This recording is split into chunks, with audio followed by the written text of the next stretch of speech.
Assalamualaikum warahmatullahi wabarakatuh. Salam sejahtera bagi kita semua. Shalom, Om Swastiastu, Namo Buddhaya, salam kebajikan.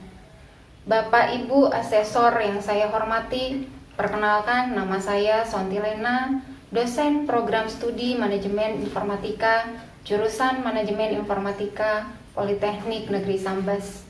Pada kesempatan kali ini, saya ingin memaparkan deskripsi salah satu mata kuliah yang saya ampu, yaitu aplikasi perkantoran. Adapun pemaparan ini dalam rangka unjuk kerja bukti pelaksanaan Tridharma perguruan tinggi di bidang pengajaran. Untuk mendukung pengajaran di mata kuliah aplikasi perkantoran, saya mengikuti beberapa pelatihan keahlian berikut ujian sertifikasi baik nasional maupun internasional. Di antaranya, pada tahun 2009 mengikuti pelatihan dan sertifikasi Microsoft Office Specialist, Office Access 2007. Pada tahun 2012 mengikuti pelatihan dan sertifikasi Microsoft Office Specialist, Office Access 2010. Pada tahun 2013 mengikuti pelatihan dan sertifikasi Microsoft Office Specialist, Office Excel 2010. Pada tahun 2014 mengikuti pelatihan dan sertifikasi Microsoft Office Specialist, Office Access 2013. Pada tahun 2015 mengikuti Microsoft Office Specialist, Office Excel 2013. Pada tahun 2017 mengikuti pelatihan dan sertifikasi Microsoft Office Specialist, Office Excel 2016 dan Office Word 2016. Dan pada tahun 2021 mengikuti pelatihan dan sertifikasi atas nama Badan Nasional Sertifikasi Profesi yang diselenggarakan oleh Lembaga Sertifikasi Profesi BPPTIK dan dinyatakan kompeten pada bidang peralatan operasional dan sistem operation and system tools dengan kualifikasi atau kompetensi junior office operator. Pelatihan keahlian dan ujian sertifikasi ini saya ikuti sebagai acuan saya untuk menetapkan kompetensi yang harus dimiliki mahasiswa sehingga mahasiswa dapat semakin yakin untuk berusaha mendapatkan nilai yang terbaik dari mata kuliah aplikasi perkantoran. Selanjutnya saya akan memaparkan mengenai deskripsi mata kuliah aplikasi perkantoran, dan dalam mendeskripsikan mata kuliah ini saya menggunakan pendekatan DIA, yaitu Delivery, Interaction, and Assessment, serta saya akan memperlihatkan rekaman proses pembelajaran yang saya lakukan secara sinkronus menggunakan aplikasi Zoom. Pada aspek delivery, mata kuliah aplikasi perkantoran merupakan mata kuliah wajib di semester 1 dengan bobot SKS 3, 1 SKS teori dan 2 SKS praktikum, sehingga total jam perkuliahan adalah 5 kali 50 jam. Terkait deskripsi mata kuliah, pada mata kuliah aplikasi perkantoran memberikan pengetahuan dan keterampilan untuk mampu menggunakan program aplikasi atau perangkat lunak perkantoran seperti aplikasi pengolah kata, pengolah angka, aplikasi pengolah presentasi, perangkat lunak pengakses surat elektronik, email klien, dan aplikasi berbasis internet. Adapun kemampuan yang diharapkan setelah mengikuti mata kuliah ini, mahasiswa diharapkan mampu untuk memahami aplikasi perkantoran, fungsi aplikasi perkantoran, klasifikasi dan contoh aplikasi perkantoran. Yang kedua, memahami dan menguasai penggunaan peralatan peripheral. Yang ketiga, memahami dan menguasai penggunaan aplikasi pengolah kata Microsoft Office Word. Yang keempat, memahami dan menggunakan perangkat lunak pengakses surat elektronik email klien seperti Microsoft Outlook, Mozilla Thunderbird, dan Google Mail. Yang kelima, menggunakan aplikasi berbasis internet untuk membantu tugas-tugas rutin di perkantoran, yaitu Google Drive. Yang keenam, memahami dan menguasai penggunaan aplikasi pengolah presentasi Microsoft Office PowerPoint. Dan yang ketujuh, memahami dan menguasai penggunaan aplikasi pengolah angka, yaitu Microsoft Office Excel. Untuk materi pembelajaran yang akan didapatkan mahasiswa selama 1 semester, yaitu selama 18 kali pertemuan, termasuk ujian tengah semester dan ujian akhir semester, mahasiswa akan mempelajari materi-materi diantaranya pada pertemuan 1, pengenalan mengenai aplikasi perkantoran, fungsi aplikasi perkantoran, klasifikasi dan contoh aplikasi perkantoran. Pada pertemuan kedua, membahas mengenai peralatan periferal, di mana pada pembahasan peralatan periferal membahas mengenai perangkat input, perangkat output, dan perangkat penyimpanan. Dan mahasiswa di sini akan diajarkan bagaimana cara menggunakan printer dan scanner. Pada pertemuan yang ketiga, mengenai bagaimana mengetik dengan 10 jari.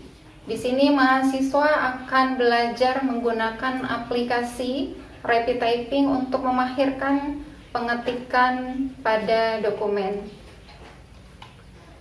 Pada pertemuan keempat dan keenam mengenai aplikasi pengolah kata, mulai dari pengaturan dokumen sampai kepada pembahasan menggunakan fungsi-fungsi yang ada di Microsoft Office Word.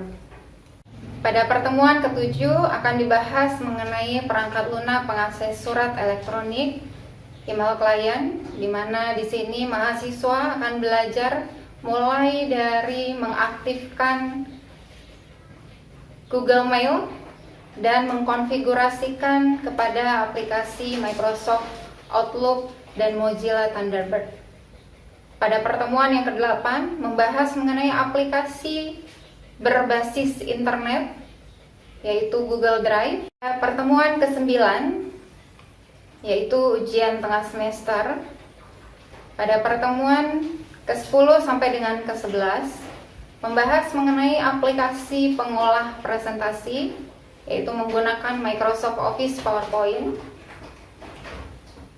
Dan pertemuan ke-12 sampai dengan ke-17 membahas mengenai aplikasi pengolah angka menggunakan Microsoft Office Excel. Dan di pertemuan yang terakhir, yaitu pertemuan ke-18, ujian akhir semester. Selanjutnya, terkait aspek interaksi, yaitu sebagai dosen kepada mahasiswa, saya menggunakan pendekatan Student Center Learning, SCL, yaitu suatu model pembelajaran yang menempatkan mahasiswa sebagai pusat dari proses belajar.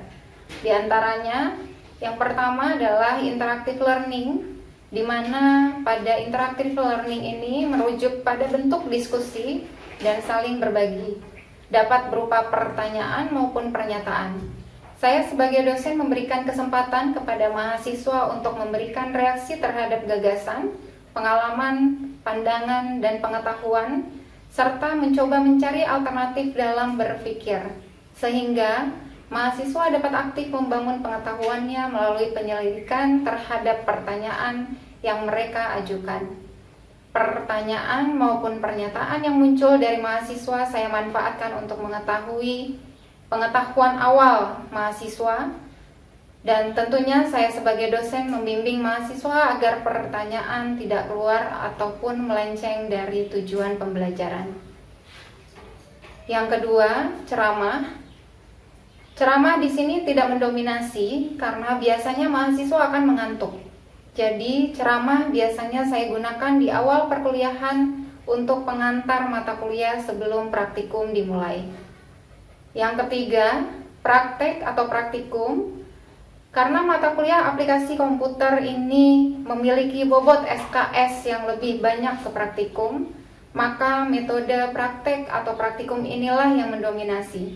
Dengan praktek ataupun praktikum, langsung mahasiswa dapat lebih mudah mendapatkan maksud dari materi pembelajaran.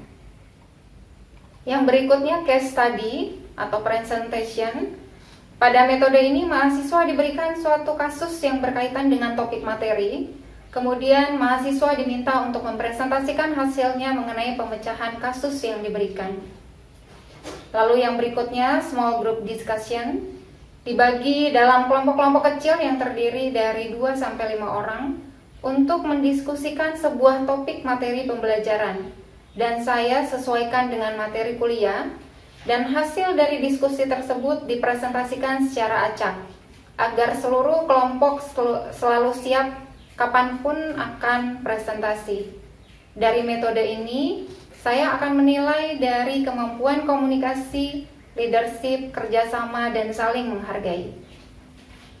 Yang keenam, discovery learning, di mana metode ini difokuskan pada pemanfaatan informasi yang tersedia, baik yang diberikan oleh dosen maupun yang dicari sendiri oleh mahasiswa, dengan tujuan untuk membangun pengetahuan dan cara belajar mandiri dari para mahasiswa.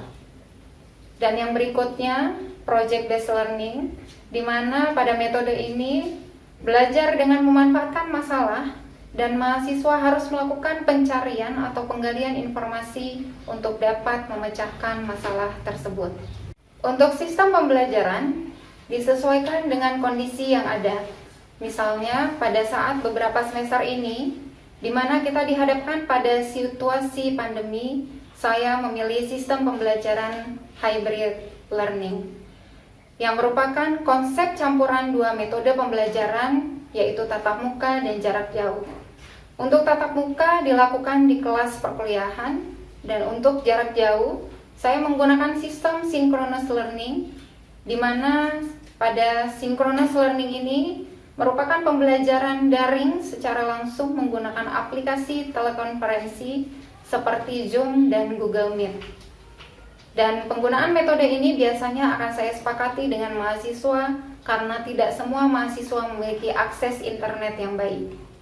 Sistem asynchronous learning yaitu proses pembelajaran daring yang memberikan bahan ajar dan pengerjaan tugas tidak secara langsung, tetapi melalui media pembelajaran online seperti Siakat Cloud Politeknik Negeri Sambas, Sevima Edlink, Google Classroom, Signal Group, dan YouTube.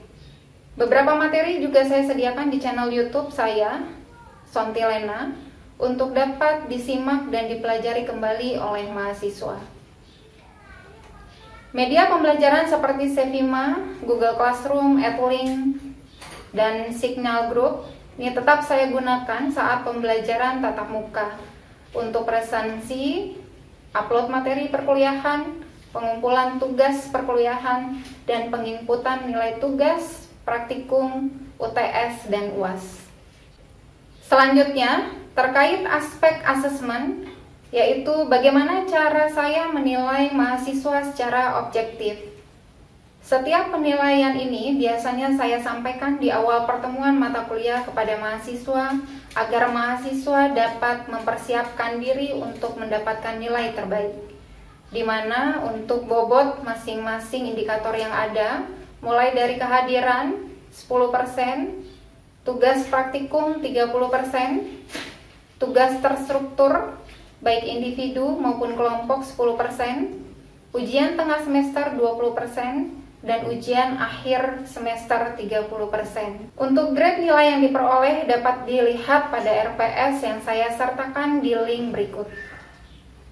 Selanjutnya, saya akan menampilkan rekaman proses pembelajaran secara daring menggunakan aplikasi Zoom. Semangat pagi semuanya. Pagi. Oke. Sehat, Bu. Sehat ya. Semangat. Ya, semangat. Saya mau review dulu ya. Siapa kemarin? Salsa ya? Iya, Bu. Ya, coba Salsa boleh cerita. Tidak download aplikasinya, Bu. Oh, oke. Berarti saya kasih tahu caranya ya. Jadi kita bisa cari, misalnya kalau di sini saya memasukkannya Microsoft Print to PDF feature not working gitu ya. Nah, jadi yang metode pertama, nah kalian lakukan langkah-langkah ini. Kemungkinan bisa jadi ininya tidak terchecklist ya. Nah, jadi kalian checklist. Nah, jadi itu fungsinya grup kita ya. Jadi semua tahu permasalahannya. Jadi kalau memang ada masalah yang sama, mungkin yang lain bisa sharing gitu. Secara keseluruhan bisa ya? Bisa, Bu. Bisa ya. Kita sekarang ke materi yang berikutnya, yang namanya mail merge. Oke, tujuannya siswa dapat menggunakan fasilitas mail merge untuk membuat yang namanya surat massal. Nah, indikator keberhasilannya atau capaian mata kuliahnya sudah mampu menggunakan menu mail merge untuk membuat surat massal. Nah, lalu mengaplikasikan mail merge tersebut untuk membuat atau mendesain amplop, label otomatis, sertifikat, dan lain sebagainya. Nah, jadi mail merge ini adalah penggabungan dua dokumen menjadi satu dokumen. Fungsinya adalah membuat surat dalam jumlah besar, ya. Nah, mail merge ini merupakan salah satu fitur yang disediakan oleh Microsoft Office Word. Jadi hampir semua versi fungsinya adalah tadi membuat surat massal atau surat yang akan ditujukan kepada nama atau alamat berbeda dalam jumlah yang banyak dengan sangat mudah dan cepat. Nah, jadi ini juga salah satu otomatisasi untuk kita bisa membuat surat dalam jumlah banyak begitu ya. Nah, contohnya seperti apa? Ada surat undangan, ada surat keputusan, pemberitahuan, surat peringatan, sertifikat, kartu nama, label undangan, amplop, segala macam surat. Contohnya, untuk contoh yang pertama nih, surat undangan rapat. Nah, kalian akan mengundang peserta rapat, begitu kan? Isinya pasti sama, yang membedakan adalah nama dan alamatnya. Nah, kira-kira yang kalian lakukan apa? Muhammad Ilham. Hai Bu. Ya, coba Ilham. Misalnya nih Ilham nih di kantornya nanti diberikan tugas. Ilham tolong buat surat undangan rapat ke pegawai kita semua, misalnya begitu kan. Nah, pegawainya katakanlah ada 50. Nah, yang Ilham lakukan apa terhadap tugas tersebut? Pertama, saya membuat surat tersebut lalu menuliskan nama-nama karyawan dan alamat karyawan, lalu dibagikan ke karyawan-karyawan. Sebelum dibagikan berarti apa dulu? Dicetak dulu berarti ya? Di print dulu begitu ya? Ya. Ya. Oke, terima kasih ya pendapatnya Ilham ya. Ada yang lain? Sama Bu. Sama ya. Jadi saya pikir dengan kasus seperti ini, nah itu tidak efektif dan efisien, begitu ya. Karena pengerjaannya ya tadi bisa memakan waktu, tenaga, begitu ya. Sekarang penyelesaian kasusnya itu dapat kita tangani dengan apa? Nah, ini menggunakan yang namanya fungsi mail merge. Oke, konsep menggunakan mail merge seperti ini. Yang pertama, kita harus siapkan dulu file surat undangannya atau biasa disebut sebagai dokumen master di sini. Nah, jadi namanya dokumen master. Gitu ya. Oke, baru setelah itu kita siapkan file data penerima undangannya yang di dalamnya itu harus berupa tabel. Nah, ini dikatakan sebagai yang namanya dokumen, namanya ada dokumen data source. Berikutnya, kita gunakan fasilitas mail merge. Lalu nanti setelah kita gabungkan, secara otomatis dokumennya yang tadinya hanya satu undangan, begitu digabungkan menggunakan fasilitas mail merge, nah dokumen suratnya akan jadi sebanyak jumlah penerima undangan. Jadi sampai di sini mungkin ada yang mau ditanyakan. Jelas Bu. Jelas ya. Nah, sekarang coba saya mau tanya dulu nih sama Gali. Saya Bu. Ya, jadi pada saat kita menggunakan fasilitas mail merge, ada berapa dokumen yang perlu kita siapkan, Gali? 2 Bu. Dokumen apa saja? Dokumen master sama penerima. Betul, Gali ya. Oke, jadi terima kasih semuanya sudah serius, dengan sangat serius untuk memperhatikan ya. Yang pertama, jadi yang pertama tadi yang harus kita siapkan apa? Data Excel. Ya, data Excel-nya. Oke. Nah, jadi studi kasusnya adalah surat panggilan untuk wawancara. Nah, berarti di sini saya kasih nama data calon pegawai. Membutuhkan nama dan alamat. Nah, data calon karyawannya atau data calon pegawainya ini ada di sheet yang namanya data. Berikutnya yang kita siapkan, selain data Bu. Excel? Suratnya Bu. Ya. Oke, jadi yang kedua kita gunakan surat panggilan. Oke, jadi ini sudah dibuat suratnya atas nama Kepala Bagian Kepegawaian karena memang akan dipanggil untuk wawancara berdasarkan surat lamaran yang dikirimkan, begitu ya. Di sini akan kita masukkan nama, berarti kepada yang terhormat saudari-saudari, gitu ya. Nah, berarti namanya di sini. Nah, ini saya tulis nama di sini. Nah, di sini alamat. Nah, berarti kita hanya membutuhkan data nama dan alamat di sini. Nah, lalu tadi untuk langkah-langkah penggabungannya, yaitu menggunakan fungsi fasilitas mail merge. Nah, ini ada di menu mailing. Oke, langkah yang pertama adalah kita mulai dari yang namanya start mail merge. Ya, jadi yang pertama tadi kita sudah pilih letters. Nah, yang kedua, nah ini pilihannya. Jadi kalau misalnya pilihan ini, datanya sudah kita siapkan terlebih dahulu tadi di awal, yaitu kita sudah membuat datanya dalam bentuk Excel. Nah, kita pilih yang kedua ini, use an existing list. Jadi yang pertama ini, jadi kita cari data peserta undangannya.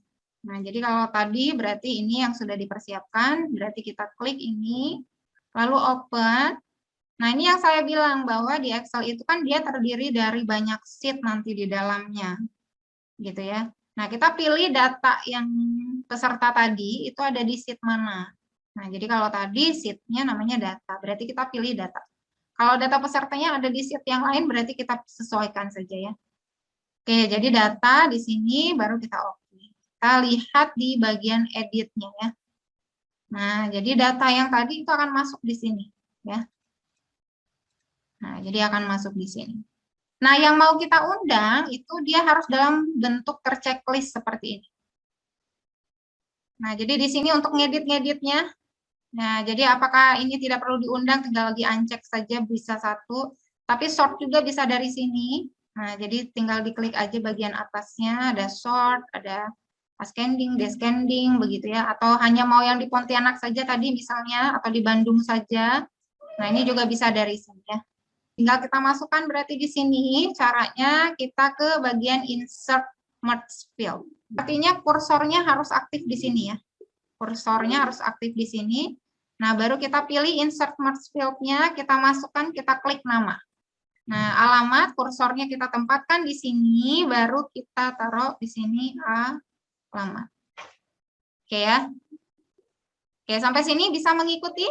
Bisa, Bu. Bisa, Bu. Bisa. Tahu, Bu. Langkah selanjutnya, kalau kita mau lihat tampilannya dulu sebelum kita finish, nah itu bisa kita klik preview result-nya ya. Itu yang berikutnya finish. Nah, ini adalah tahap terakhir. Kalau saya menyarankan kita menggunakan yang pertama, edit individual dokumen, supaya nanti hasilnya kita lihat terlebih dahulu sebelum kita print. Nah, jadi agar benar-benar yang kita print itu datanya sudah sesuai. Nah, jadi nanti kalau kita pilih edit individual dokumen, kita juga bisa ngedit, gitu ya, di setiap lembarnya. Tapi kalau print, kadang-kadang printnya kadang-kadang setengah jalan macet, gitu ya. Nah, terus dan sebagainya. Nah, khawatir nanti pada saat ini malah jadi boros kertas, begitu ya. Karena kalau kita bekerja di kantor kan kita harus menghemat juga ya, menghemat kertas, menghemat tinta, dan sebagainya. Jadi apapun sebelum tahap akhir dicetak, di print, itu kita cek kembali ya. Nah, jadi sudah betul atau belum. Oke, jadi kita pilih yang edit individual dokumen. Jadi kita pilihnya adalah yang all. Ini ya. Nah, nanti sudah all, oke. Nah, nanti akan jadi file baru. Nah, kalau kalian lihat di sini saya punya file tadi surat panggilan. Nah, ini yang masih satu. Nah, ini yang disebut sebagai dokumen master. Nah, ini adalah file barunya. Namanya letter 1. Suratnya itu sudah tergenerate semua sesuai dengan nama tadi yang berbeda-beda tadi. Jadi kalau saya tarik scrollnya ke bawah, nah ini surat yang pertama adalah atas nama Agus. Nanti di halaman berikutnya, nah ini Budi Santoso. Kalau kita lihat di sininya, page-nya akan ada 10 ya. Nah, jadi page halamannya 10. Artinya sudah 10 data nama undangan yang berdasarkan tadi di Excel. Sampai di sini ada yang mau ditanyakan dulu? Bisa mengikuti semuanya? Bisa, Bu. Udah jelas semuanya? Jelas, Bu. Jelas, Bu. Sudah jelas, Jelas. Bu. Sangat jelas, Bu. Sangat jelas, Bu. Sangat jelas. Oke, baik. Nanti tinggal kita aplikasikan ya. Nah, jadi kesimpulannya hari ini adalah Mailmerge ini adalah dokumen hasil gabungan surat dengan sumber datanya. Jadi harus dalam bentuk tabel. Nah, yang kedua, Mailmerge ini juga bukan hanya membuat surat ya. Nah, tapi juga bisa membuat sertifikat, label, amplop gitu ya. Nah, dan sebagainya. Lalu yang berikutnya, langkah-langkah Mailmerge. Nah, ini yang pertama, yang pasti tadi kalian sudah tahu menyiapkan data master. Data master ini adalah yang berkaitan dengan surat ya. Lalu format suratnya seperti apa? Nah, itu disesuaikan dengan kantornya masing-masing atau instansinya masing-masing. Nah, lalu untuk membuat data source. Nah, data source ini adalah file yang berisi data penerima surat tersebut. Nah, jadi misalnya nama, alamat, atau info-info yang lainnya. Nah, baru setelahnya menggabungkan data master dengan data source-nya, ini menggunakan fasilitas Mailmerge berikutnya. Nah, ini menyimpan hasil Mailmerge-nya. Begitu ya. Nah, jadi langkah-langkah ini juga kita bisa terapkan misalnya pada saat membuat yang namanya sertifikat. Nah, berarti kalau sertifikat apa yang harus disiapkan? Oke, Yusril, boleh. Kira-kira langkah-langkahnya kalau kita menggunakan Mailmerge ini seperti apa? Ya, pertama-tama kita menyiapkan desain sertifikatnya. Ya, betul. Mendata. Yang dapat sertifikat itu semuanya, karena mereka ikut dalam kegiatan tersebut. Misalnya ada 100 orang yang ikut kegiatan tersebut. Yang berikutnya, mempersiapkan nama-nama yang akan mendapatkan sertifikat. Dalam artian di sini berarti biasanya data-datanya itu sudah ada kan, sudah kita dapatkan lewat pendaftaran, begitu ya. Mencetak. Oke, sebelum mencetak, berarti tadi harus digabungkan dulu menggunakan dengan data yang kita buat. ya, menggabungkan menggunakan fasilitas. Yang lain boleh bantu? Pakai fasilitas Mailmerge, Bu. Ya, jadi menggunakan Mailmerge. Ya, begitu ya. Nah, baru nanti setelah itu baru bisa dicetak. Oke, bisa ya? Bu. Oke, sekarang tugas. Nah, tugasnya adalah, catat ya. Yang pertama adalah kalian buat sertifikat, desain sertifikat untuk sebuah kegiatan. Kegiatannya bebas. Nah, jadi kegiatannya bebas. Nah, baru setelah itu kalian siapkan data-datanya ya. Nah, namanya bebas, mau nama-nama temannya juga boleh. Yang kedua, membuat label. Nah, jadi harus bisa dicetak di label undangan. Nah, jadi tadi saya sudah kasih contoh label undangannya. Oke, paham semuanya? Paham, Bu. Oke, paham ya. Itu untuk materi kita hari ini ya. Jadi saya akhiri, if you never try, you will never know. Jika kamu tidak mencoba, kamu tidak akan pernah tahu, Bu. Yes, betul ya. Oke, jadi terima kasih Ihsan sudah berani menyatakan, berarti memang harus mencoba ya, supaya tahu ya. Oke, begitu ya. Yang lainnya ya, semuanya ya. Baik, Bu. Oke, Siap, Bu. baik. Siap, Bu. Oke, jadi terima kasih buat semangatnya, yang terus on cam-nya juga terima kasih. Yang tidak, saya pikir juga masih menyimak begitu ya, dengan serius menyerap materi hari ini. Tetap ingat protokol kesehatan. Nah, jadi untuk hari ini saya tutup. Terima kasih semuanya.